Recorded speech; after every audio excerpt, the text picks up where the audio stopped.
Leonardo da Vinci. Da Vinci, 1452, di Cielo Ux, near Amboise, 1519. Leonardo is now famous for the range and variety of his talents, embracing science as well as art. However, most of his scientific work remained hidden in his notebooks for centuries, and his contemporaries knew him primarily as a painter. His output of paintings was small, and he left several works unfinished, partly because his mind was constantly roaming to new interests. But in spite of this, he was immensely influential.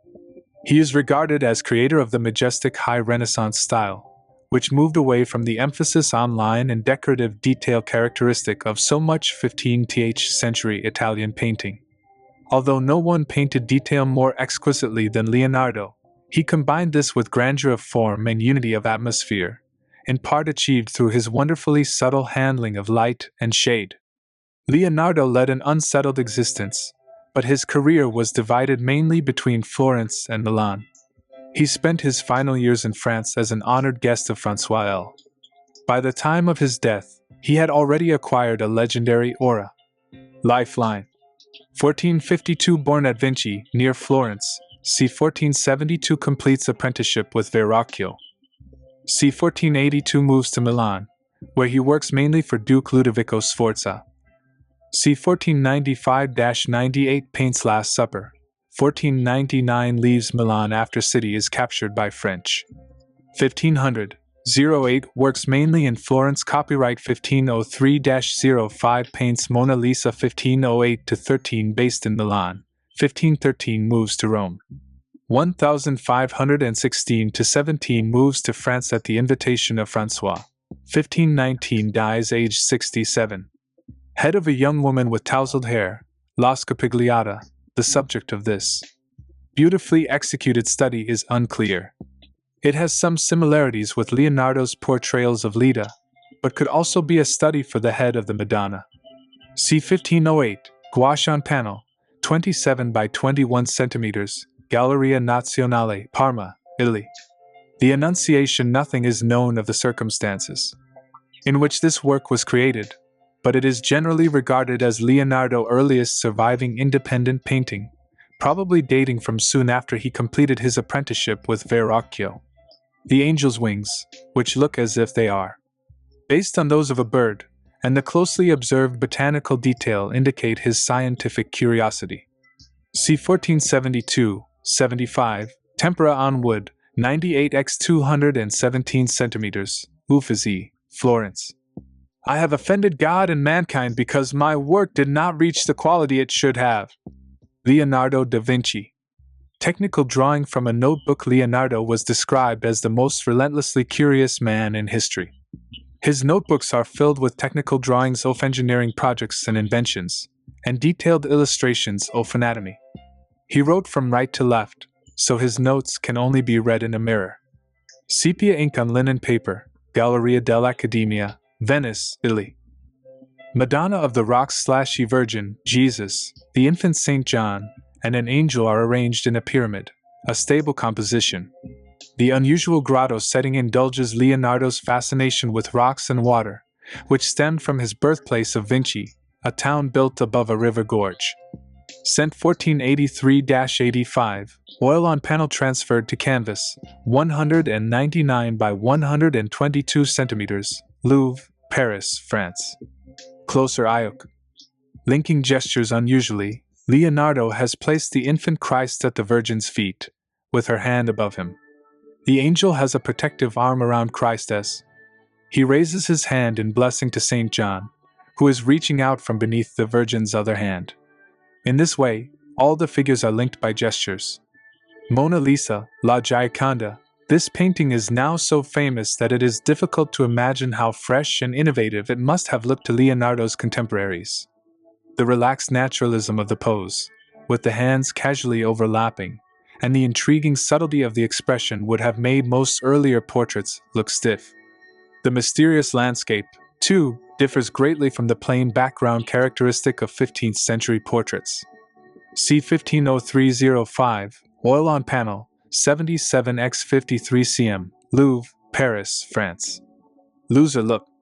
Mona Lisa's eye, the eyes fixed the viewer with an amused gaze, complementing the slight curve of her mouth. The transition of tone at the corners is gentle and lifelike. The enigmatic smile, Leonardo's use of sfumato, subtle blending of tones, makes the edges of Mona Lisa's lips melt into flesh tones, giving her mysterious smile. Sfumato was not only a technique, but also a poetic device, fixing neither the boundaries of forms nor human expression. The lady with the ermine, Cecilia Gallerani, the mistress of Ludovico Sforza, is innovatively depicted in three-quarter view.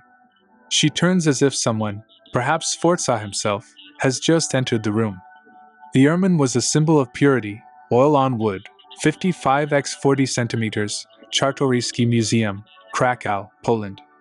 The Last Supper, Leonardo da Vinci, c. 1495-98, experimental technique on plaster, 460 x 880 cm, refectory of the monastery of S. Maria del Grazie, Milan, Italy. Closer eye look. The Last Supper, Leonardo da Vinci.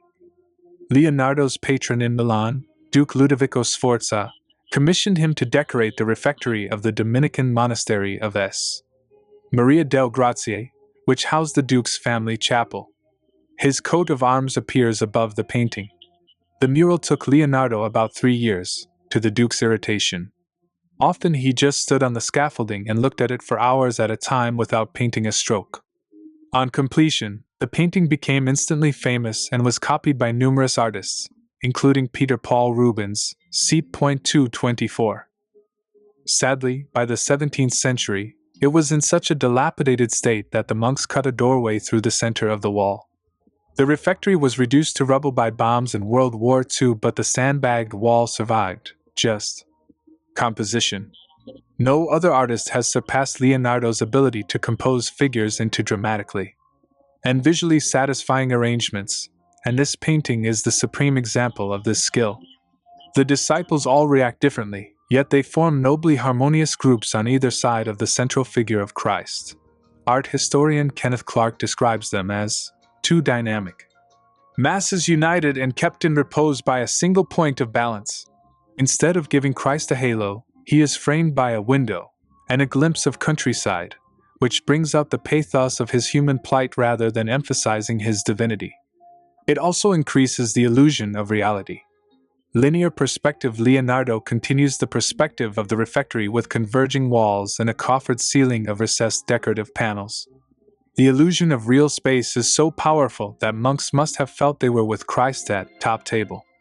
Central triangle. Christ forms a stable triangle with his outstretched hands. All the disciples' gestures lead the eye back to Jesus. Christ's robe contains the warm and cold colors echoed in the garments of the disciples. Symmetry and order. The apostles are grouped in threes rather than the traditional linear pattern. The groups link them compositionally and psychologically. In contrast to the serene Christ, they all make shocked and sudden movements. Techniques. Leonardo was dissatisfied with the restrictions of fresco technique, in which the artist has to work quickly one area at a time, on a day's worth of wet plaster. He wanted to work slowly and subtly, as with an oil painting, so he used a tempera-like paint. The exact formula is unknown, on dry plaster. The paint started to decay even in his own lifetime. 50 years on, it was hardly visible. It has been restored several times, most recently in 1980 to 99. Modeling use of light and shade makes Christ's outstretched fingers look realistic, which brings out the poignancy of the gesture. The flesh tones, made from earth-based pigments, have survived better than the stronger colors used on the robes. Study for an apostle. Leonardo made numerous studies to come up with particular features appropriate for each apostle. His aim was to show the intention of man's soul through gestures and expressions. Individualized face based on drawings such as the study, left. Leonardo takes pains to recreate the gray hair and sunken eye sockets of an elderly man for Apostle Jude. In true fresco technique, the head of a key figure usually took a day and just that area off wall was plastered in the morning. Leonardo was unwilling to submit to such a restriction, with disastrous consequences. In context. Breaking convention. The Last Supper was a popular theme for a monastic refectory, where monks or nuns dined in silence before images of the apostles and Christ at table. While Leonardo depicted Judas sitting alongside the other disciples, most other artists seated him apart. The Last Supper, Andrea del Castagno, c. 1445-50. Nearly Renaissance depictions such as this fresco in S. Apollonia, the disciples sit calmly in a row with Judas opposite. Story.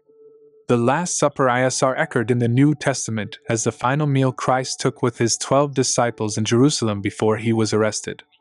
Leonardo takes the SII moment of anticipation when Jesus has just announced that one of them will betray him, and the apostles respond in horror.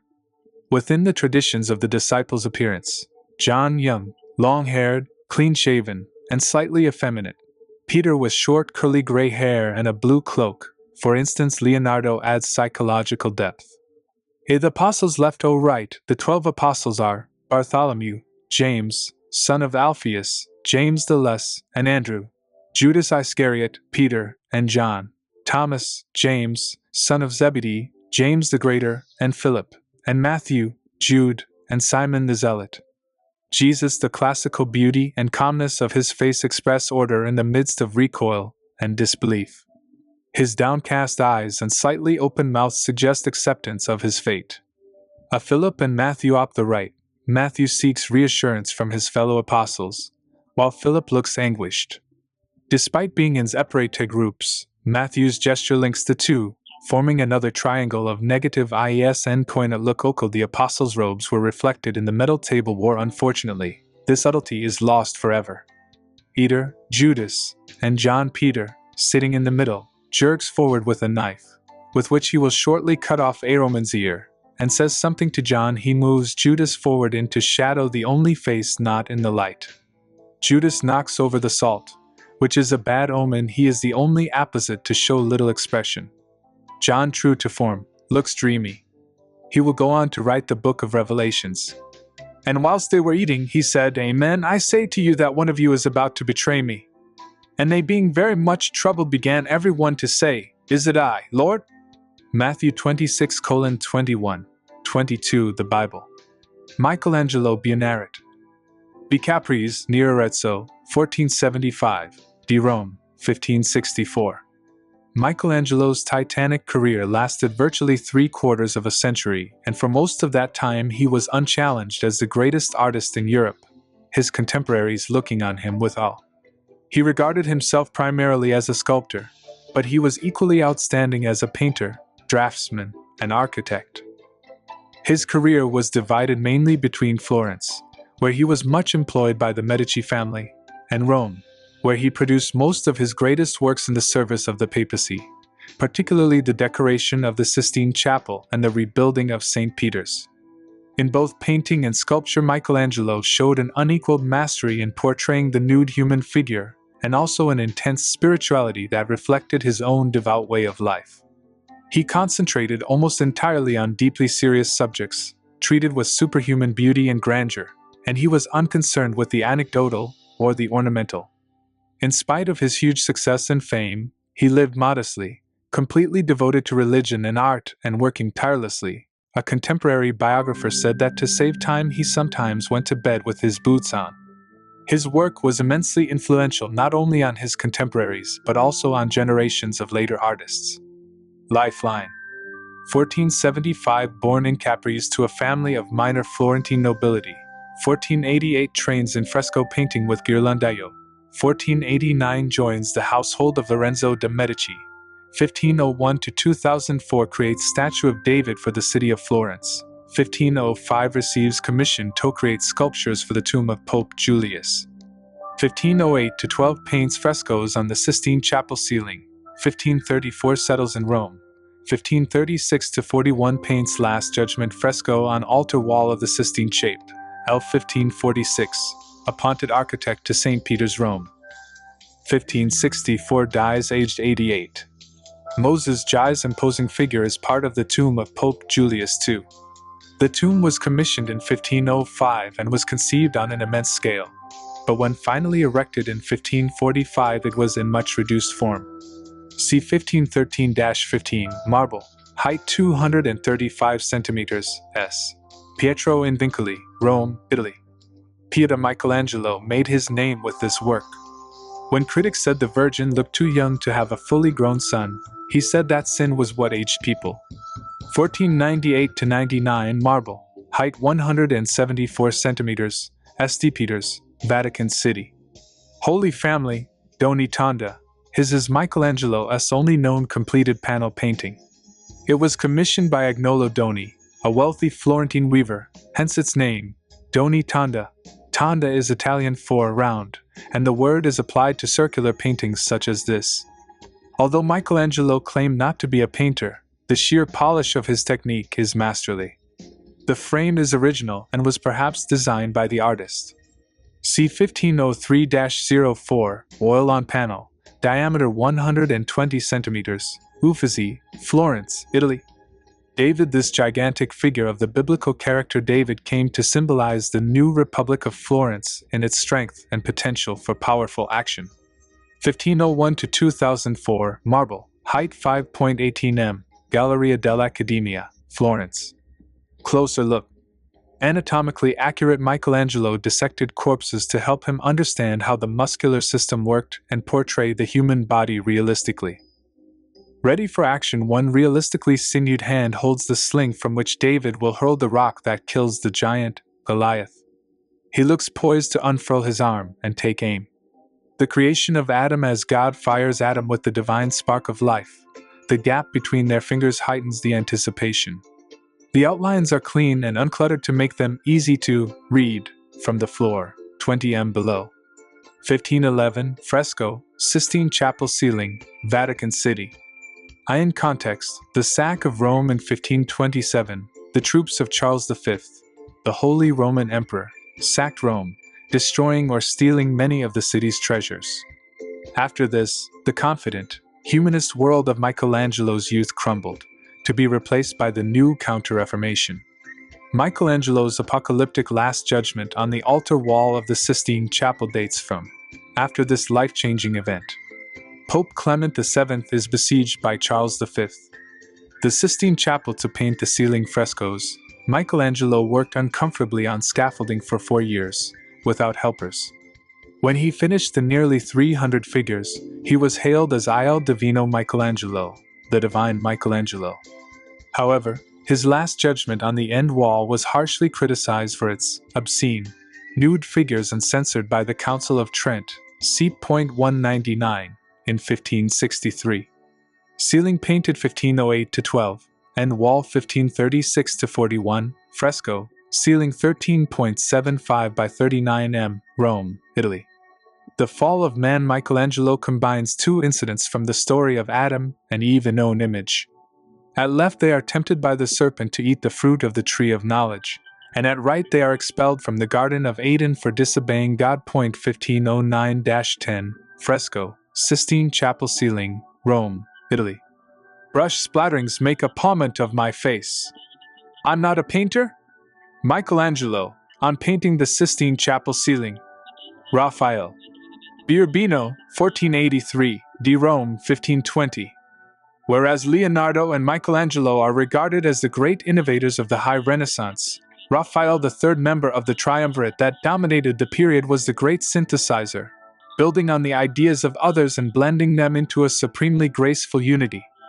The balanced character of NS art reflected his personality, for unlike Leonardo and Michelangelo, both of whom tended to be so etary and obsess, Raphael was renowned for his charm and social poise. Nevertheless, he was extremely hardworking, producing a large and varied output in his short life.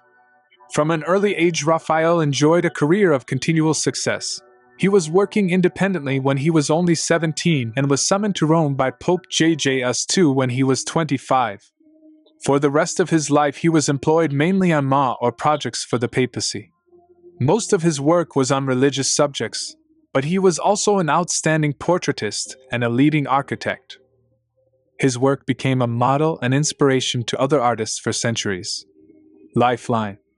1483, born in Urbino, son of the painter Giovanni Santi, 1500, working as an independent master, c. 1502, works with Perugino, The strongest influence on his early work, 1504 to 2008, works intermittently in Florence, where he is influenced by Leonardo and Michelangelo. 1508 moves to Rome to work for Julius II, c. 1512-14, paints the Sistine Madonna. 1514, appointed architect to St. Peter's, Rome. 1520, dies in Rome. Portrait of Agnolo Doni. Raphael's study of Leonardo shows clearly in this portrait. The composition, and even the positioning of the hands, echoes the Mona Lisa, but here the landscape gives way to clear sky. C. 1505-06, oil on wood, 63x45 centimeters, Palazzo Pitti, Florence, Italy. The School of Athens. This is the most famous painting in the first room Raphael decorated for Julius II in the Vatican. The room was probably used as a library, and Raphael appropriately created this imaginary assembly of some of the greatest of antiquity. 1509-11, Pesco, stanza de la Suratura, Vetril, Italy. Closer look. Plato. Several of the figure are based on contemporaries of Raphael.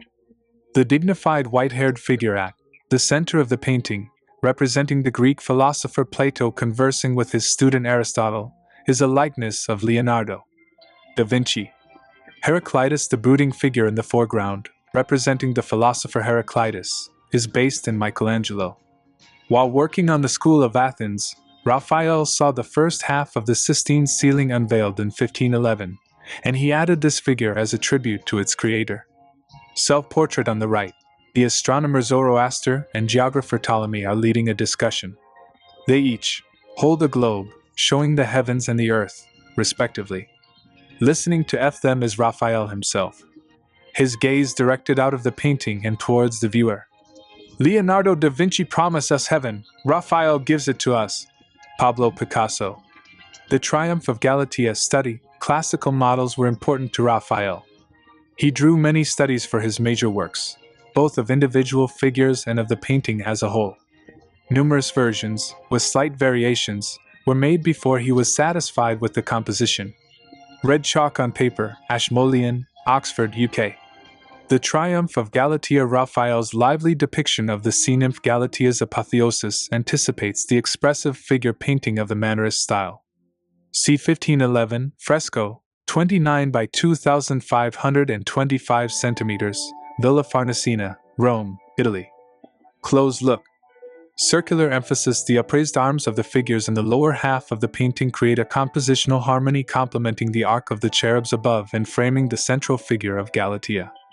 The focal center is further emphasized by the cherub's arrows. The Sistine Madonna.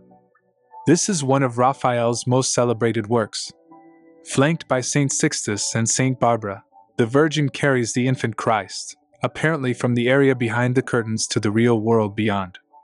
1512-14, oil on canvas, 270 by 201 centimeters, Gemäldegalerie Gallery, Dresden, Germany.